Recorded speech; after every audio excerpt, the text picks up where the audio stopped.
Kuri uyu wa kabiri tariki 12 Ugushyingo 2019 nibwo habaye umuhango wo guha igihugu cya Uganda imirambo y'abaturage babiri barasiwe ku butaka bw'u Rwanda ubwo bageragezaga kwinjiza magendu bagahagarikwa na polisi bagashaka kuyirwanya.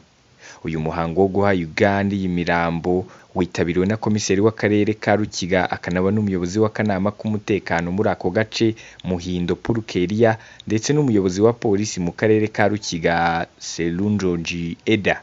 Ibyari biteganyijwe ko uyu muhango utangira saa 4 z'amanywa ariko waje gutangira saa 5 zirenga kuko habanje kurebwa niba koko iyo mirambo ari ya Job Ebyayishanga w'imyaka 32 ndetse na Bosco Tuhirwe w'imyaka 35 bombi bafite ubwene gihugu bwa Uganda. Nyuma haje kubaho impaka ku rupapuro rw'ihererekanwa ry'imirambo Uganda ivuga ko ishaka urupapuro rwa polisi rwerekana ko abo baturage barasiwe mu Rwanda, maze nyuma y'isaha urwo rupapuro ruza kuboneka. Impande zombi zirusinyaho ubundi Uganda itwara imirambo y'abaturage bayo.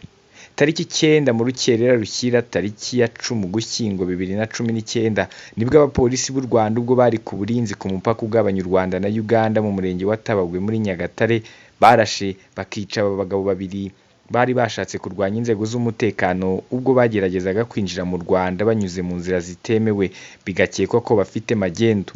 Umuyobozi w'akarere ka Nyagatare Mushabe David Claudien yavuze ko polisi y'u Rwanda ngo yabanje guhagarika aba baturage bari bazanye magendu mu Rwanda banayicishije mu nzira zitemewe maze ngo bagashaka kuyirwanya mu rwego rwo kwitabara, akaba ariko polisi irashemo babiri abandi bagasubira inyuma ku butaka bwa Uganda. Yakomeje avuga ko ibyabaye byasigiye impande zombi amasomo. Yasabye abayobozi ba Uganda gukomeza kugira inama abaturage babo yo gukoresha inzira zemewe n'amategeko. Umuyobozi wari uhagarariye akarere ka Rukiga Muhindo Pulkeria we yashimye leta y'u Rwanda kubwo kubaha imirambo y'abaturage babo. Yakomeje avuga ko ibihugu byombi bikwiye gukomeza gushyira imbere umubano mwiza nk'ibituranyi ndetse no gushishikariza abaturage babyo guhagarika ibikorwa by'amagendu.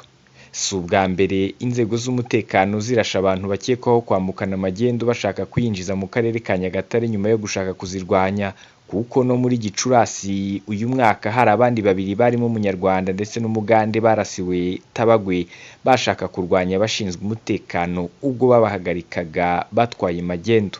Simeon Stizo Muhumuza, One Nation Radio, Nyagatare.